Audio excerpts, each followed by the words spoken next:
آقا کریم نے صفوں کو سیدھا کرنے کی تلقین کرتے ہوئے کہا کہ مت سمجھنا کہ میں صرف آگے دیکھ رہا ہوں، میں آگے بھی دیکھ رہا ہوں، میں پیچھے بھی دیکھ رہا ہوں، تمہارے رکوعوں کو بھی دیکھ رہا ہوں اور دلوں میں پیدا ہونے والے خشوعوں کو بھی دیکھ رہا ہوں۔ یہ حضور کی نظر کا کمال ہے۔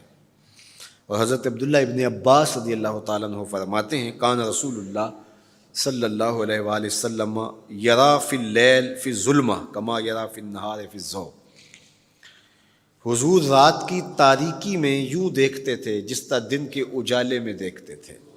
میں نہیں دیکھ سکتا، یہ دیکھو یہ روشنیاں ہیں، یہ لائٹیں لگی ہوئی ہیں اور میں یہاں سے دیکھ رہا ہوں، اگر یہ چراغاں ختم ہو جائے، یہ روشنیاں بجھ جائیں تو وہ دور چیزیں لکھی ہوئی ہیں وہ تو دکھائی نہیں دے گی، یہ کتاب میری جھولی میں بھی ہوگی میں پھر بھی نہیں دیکھ سکوں گا، اس لیے کہ میری آنکھیں نور ہیں، لیکن یہ اتنی دیر تک نہیں دیکھ سکتی جب تک یہ خارج کی روشنی بھی موجود نہ ہو۔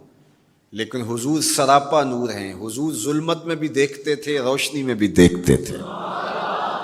چونکہ میری آنکھیں ان روشنیوں کی محتاج ہیں، کائنات کی ساری روشنیاں شمس و قمر بھی میرے حضور کے محتاج ہیں، اس لیے حضور علیہ الصلوۃ والسلام شمس و قمر کی روشنی کے محتاج نہیں تھے۔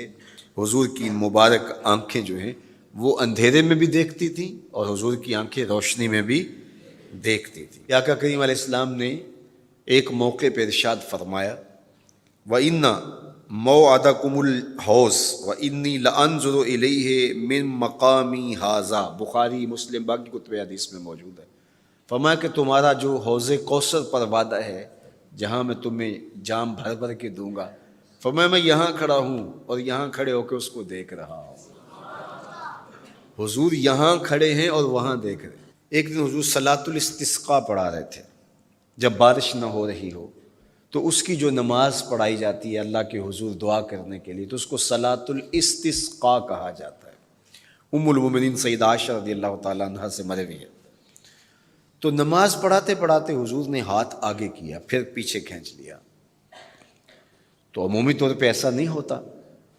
تو صحابہ نے جب دیکھا تو بعد میں کسی نے پوچھا حضور آج نماز میں آپ نے ہاتھ آگے بڑھایا اور پیچھے کھینچ لیا، مجھے بتائیے کہ حالت نماز میں نظر کہاں ہونی چاہیے؟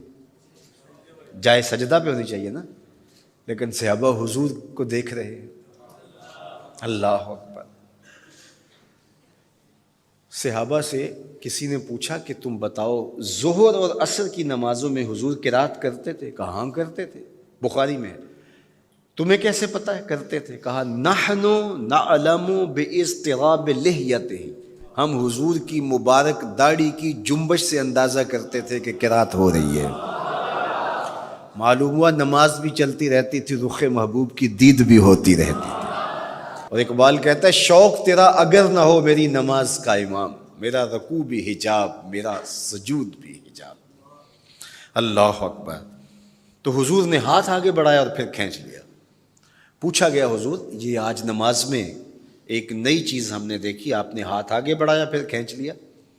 فرمایا ہاں، جنت میں کھجوروں کا ایک خوشہ لٹک رہا تھا، میں اس کو توڑنے کے لیے ہاتھ ڈالا تھا پھر میں نے چھوڑ دیا، اور اگر میں توڑ لیتا تم قیامت تک کھاتے رہتے ختم نہ ہوتا، لیکن میں نے کہا نہیں چلو پھر قیامت کو ہی صحیح۔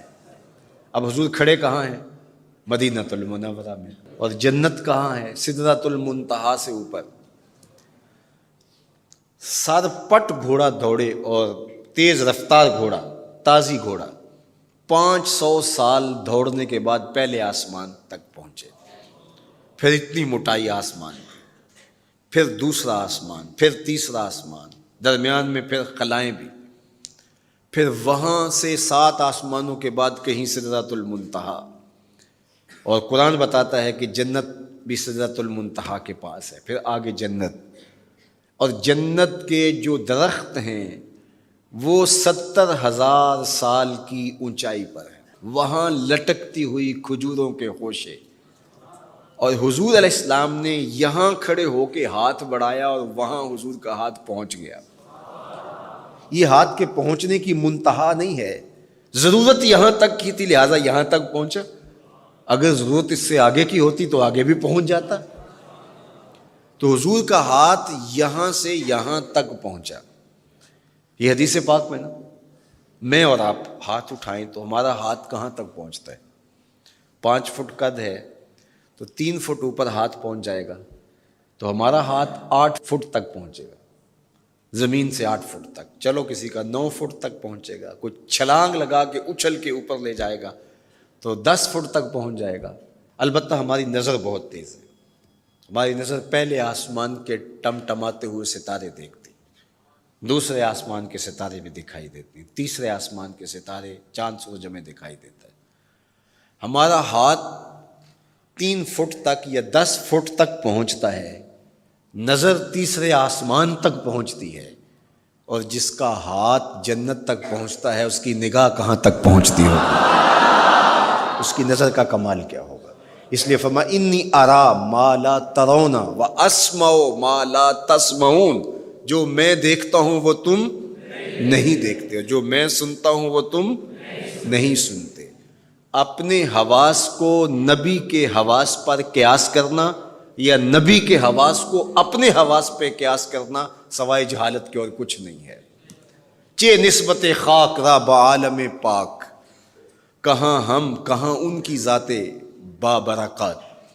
اس لیے فرمایا انی ارا ما لا ترون واسمع ما لا، جو میں دیکھتا ہوں وہ تم نہیں دیکھتے، اور جو میں سنتا ہوں وہ تم نہیں سنتے. اللہ اکبر. ہماری آنکھیں تو چمکتے ہوئے سورج کو دوپہر کے وقت نہ دیکھ پائیں، چندھیا جائیں، آنکھوں میں پانی اترنے لگے، اور محبوب کی آنکھیں بے حجاب دیدار رب کریں. اور قرآن کہے ما زاغ البصر وما، آنکھ چندھیائی بھی نہیں اور حد ادب سے تجاوز بھی نہیں کیا.